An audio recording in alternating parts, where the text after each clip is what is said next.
Subject this morning, what religion is best? What religion is best? Of course, that's easily answered. Self-realization fellowship is best. So we've finished that subject off in short order. But still, we must give some other views in this subject. What religion is best? First, we must find the purpose of religion.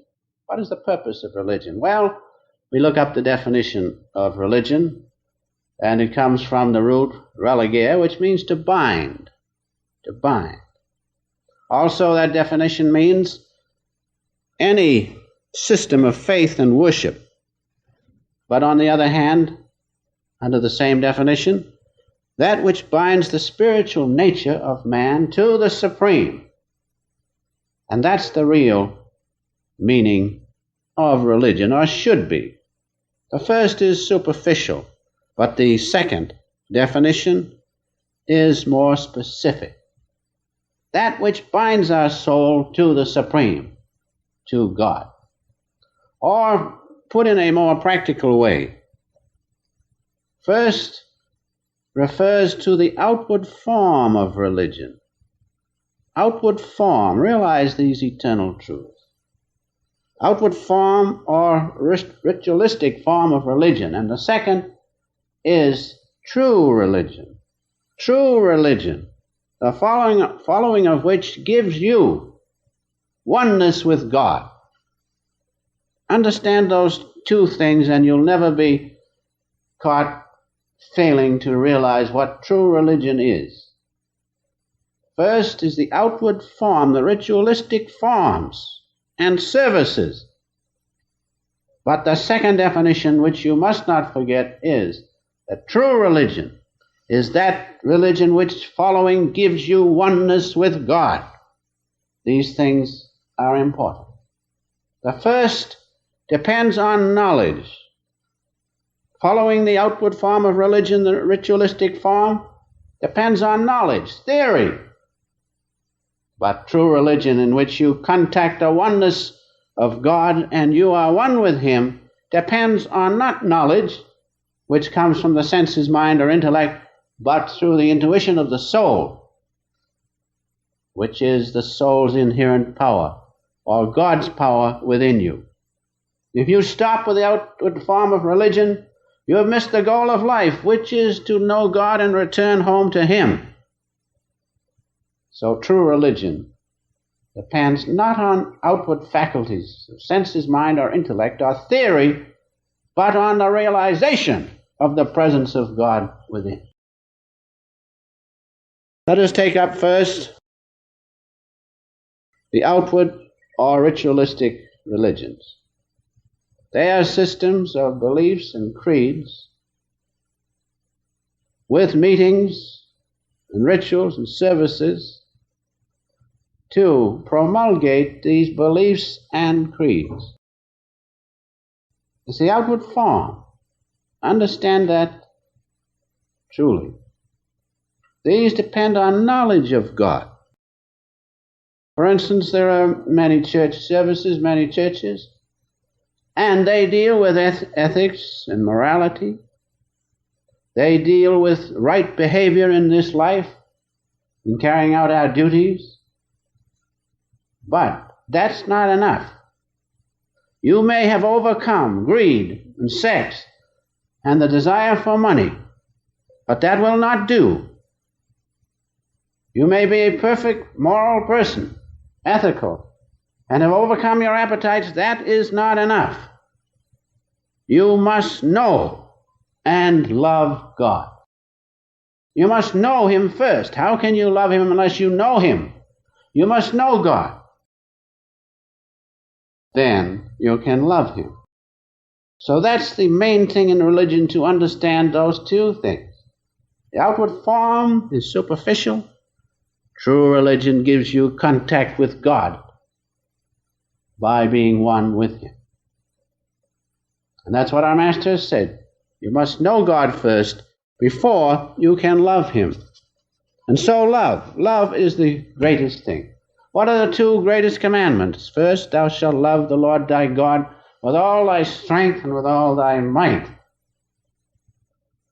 And the second is that you shall love him, the giver, in the hearts of all. You will see him in all.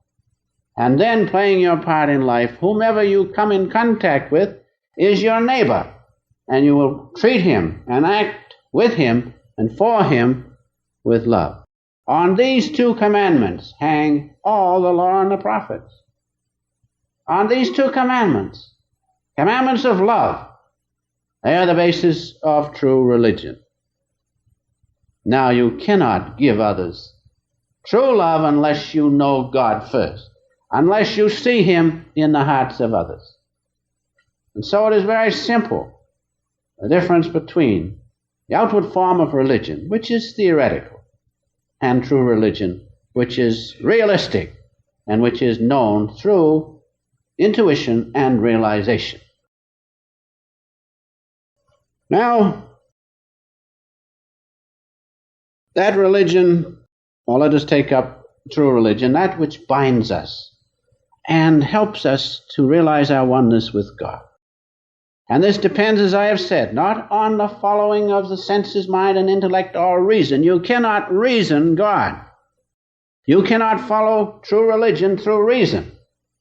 That's just the starting point toward the realization of true religion. But true religion must be known through the intuition of the soul, through the soul's inherent power.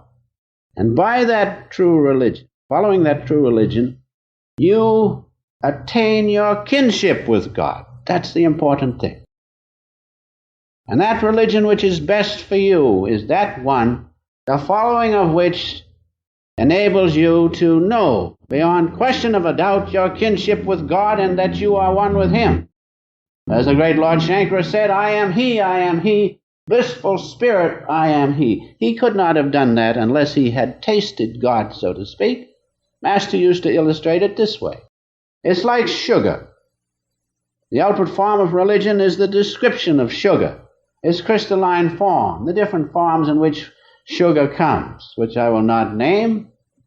But then he said, true religion is like tasting sugar. And when you taste sugar, you know sugar. And so when you talk about God, you do not know him.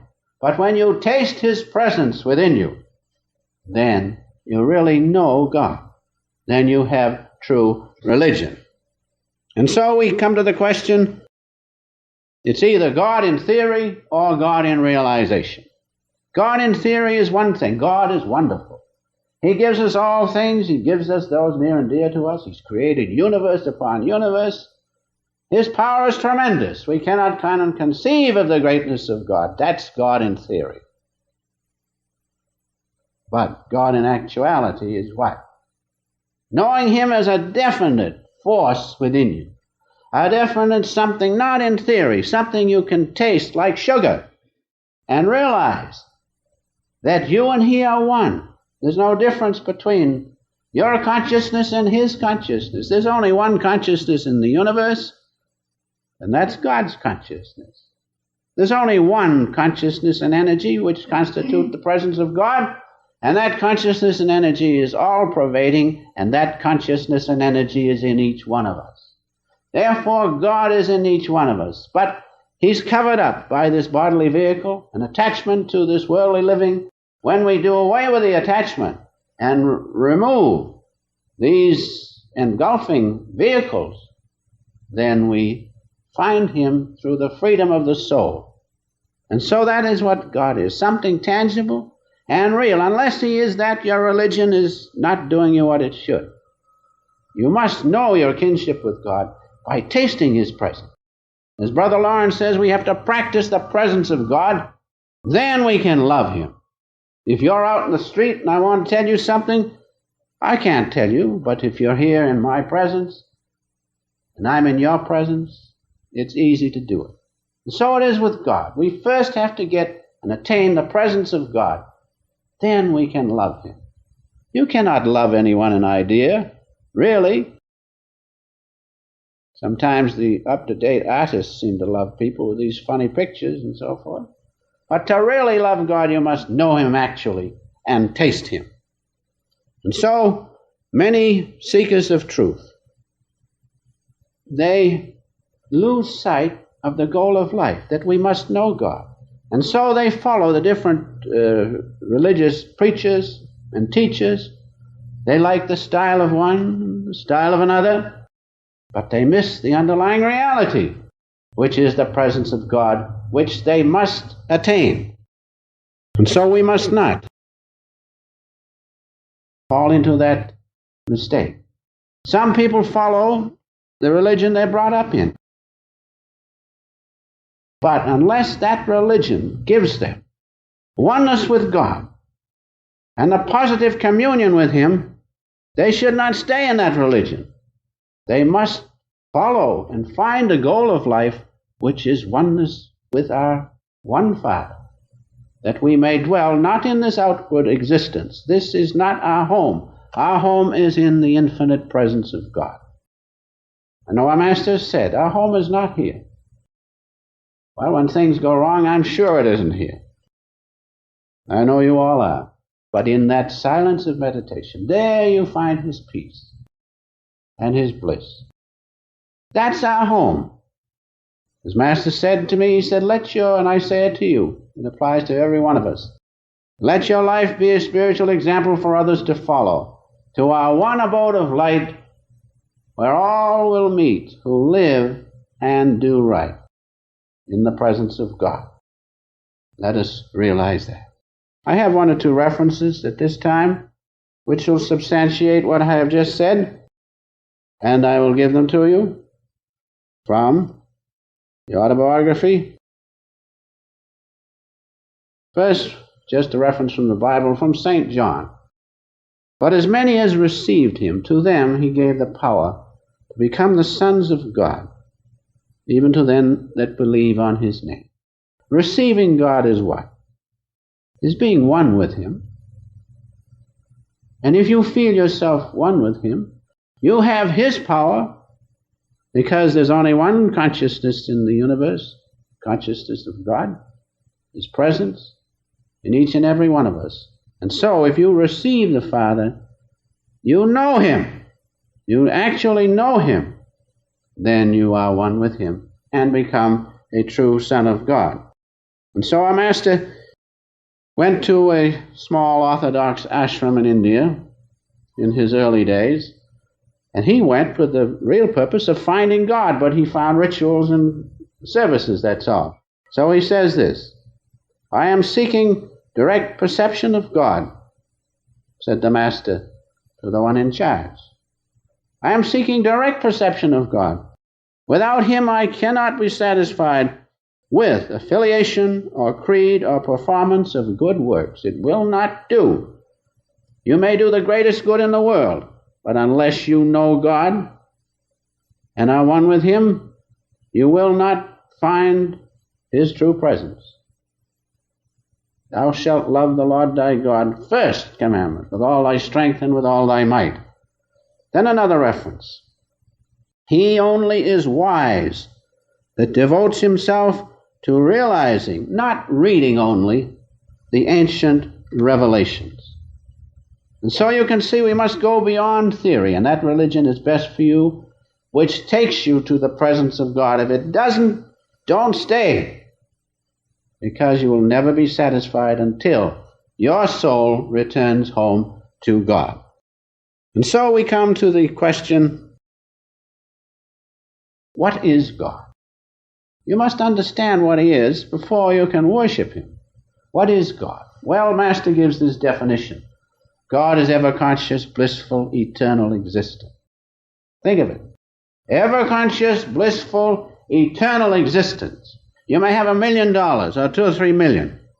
If that peace is not within your heart of being one with God, you would give those 2 or 3 millions away immediately if you once tasted the presence of God. God is ever-conscious, blissful, eternal existence. One of our great saints, Hardy Marsha, has this to say. What is God? God is just these two things. First, the universal power of inner sight. We see limited way as we look out in this worldly living. But inwardly, when you see through the intuition of the soul, you see in front, behind, above, and beneath, all around, because God's consciousness is all-pervading and His sight is all-pervading. And the other thing is the universal power of feeling, all-pervading. God's omniscience is never-ending, eternal. That's why He knows the sparrows fall. And when you and God are one through His grace, you too will have the attributes of God, for there's only one eternal Father, ever-conscious, blissful, eternal existence. We are made in His image, and we must claim our birthright. And so this of which I have described, the inner sight, the universal power of inner sight. Sometimes perhaps you had to have flashes of intuition in which you have seen things. And you see them all around. You don't see them like we focus our eyes. You see them through the intuition. That's the way God sees everything. And you also feel things. That's what God is. That is called the presence of God. Now think, when at will, you can bring that presence of God. When you can still the waves of the mind and make them keep quiet, stop the restlessness which pervades you, and see and be one with the infinite presence of God. Is there anything else you would want? No. So that's the presence of God. That's what God is. And His presence is within each and every one of us. That's the presence of which Brother Lawrence spoke. Now that can be had. God is in us, absolutely, but how? How can we know Him absolutely?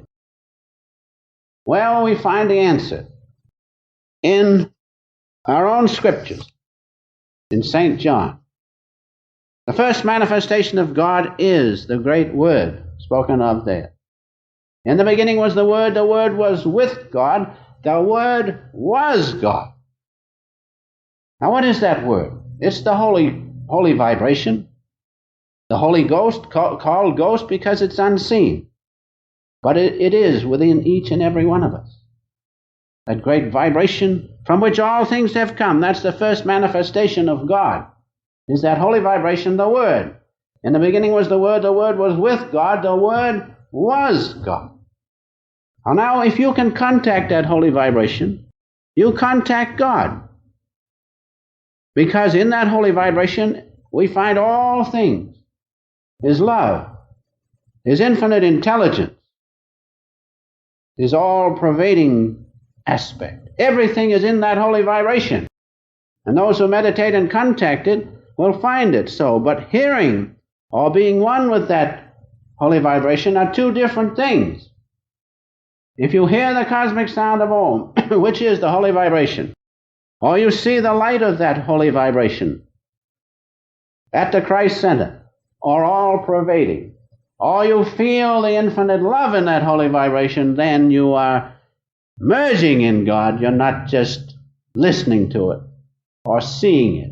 You have to merge in it. Then you and God are one. This is a very important thing. True religion means to follow that religion which gives you the ways and the means to do that. Not just talk about God and discuss rituals and have different services. No, you must contact God.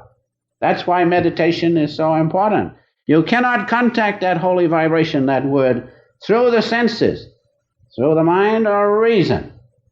But when you still those things, through the power of your own soul, you will feel His presence, and you will see a different light than the solar light. You will see the spiritual light which is within each and every one of us, from which all things are made.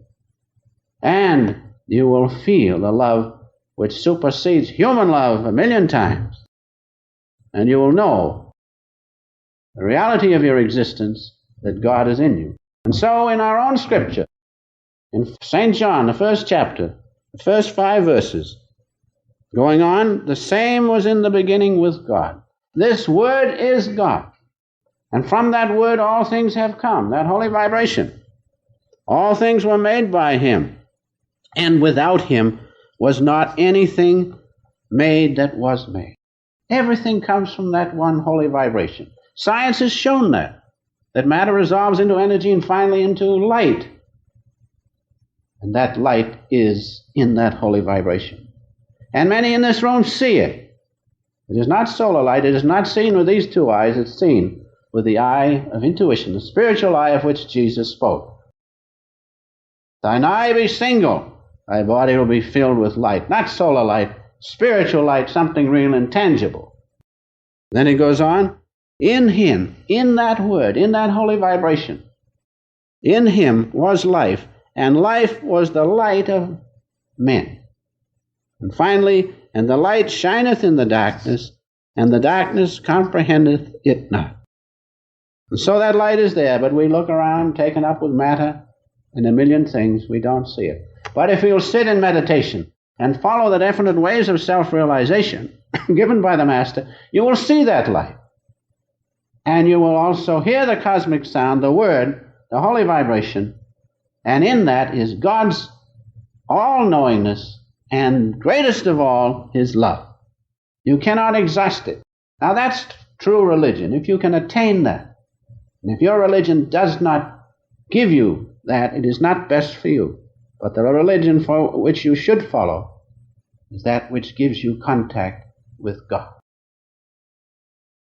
So, this holy vibration is the thing. Realize that's the underlying secret of true religion. That's universal for everyone. Irrespective of color, race, or creed, they all see the same light of which Jesus spoke.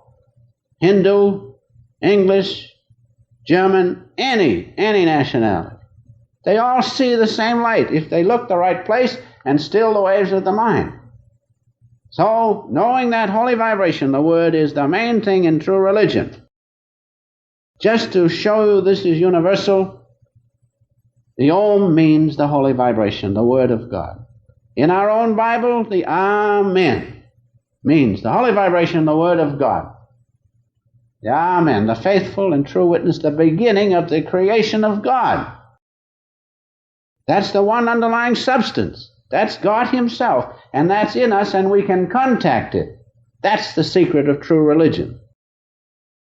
It is the Om of the Hindus, the Amen of the Christians, the Amen of the Mohammedans, and the Hum of the Tibetans. And they had an instrument in the San Francisco World's Fair, and when these words were spoken into it, the underlying graph was the same. It's very interesting. The vibration is the same. That's the presence of God within us. In the beginning was the Word was with God, the Word was God. Now, if we can know that vibration, if our religion, which we are following, gives us the ways and the means to be that vibration and one with it, that's true religion. Otherwise, it is outward religion, made up of creeds and rituals, the following of which will not give you contact with God. That's what we want. That's the religion you need, is that religion which will give you contact with God. And so, the Vedas say what? He who knows Om. They might say he who knows the Amen. He who knows the Amen knows God. It is very important. But the delusion is so strong, people do not see it. They just go right by it. But those who meditate by the grace of God will know it. That's why meditation is so important. We must give some time to God. Isn't God worth 1 hour out of the 24 when he gives us all things? We must give more time to meditation. And so I have another reference I'll give you at this time from Master Science of Religion. Realization is something other than mere understanding. We could not possibly understand intellectually the sweetness of sugar if we did not taste it. Can I describe the taste of sugar? No, but when I taste it, I know sugar. So do you when you taste it. Same with God. He knows whom you let know, says the Father. He knows whom you let know, says the devotee, rather. The devotee that tastes God, he knows. You cannot see it in him, but you yourself can perceive the presence of God. and know that the same taste is in the devotee, which you have of God. And so we could not possibly understand intellectually the sweetness of sugar if we had not tasted it. Just so, religious knowledge is drawn from the deepest experience of one's soul. True religion has to be realized, experienced, not talked about, but understood by the soul's power. And so, God can be realized only through meditation, plus His grace. You may be meditating hours and hours and hours. You may see the spiritual eye. You may know the cosmic sound of Om, but that must be followed by God's grace, in which He allows you to merge with Him. Therefore, God is found by meditation plus His grace. That's why all the great saints are so humble. They know God alone, and they know that their salvation depends upon His grace. But how can you receive His grace unless you get into His presence first? That's the important thing. Know God, Master says. Know Him, then you can love Him. Know Him through the techniques which He has left.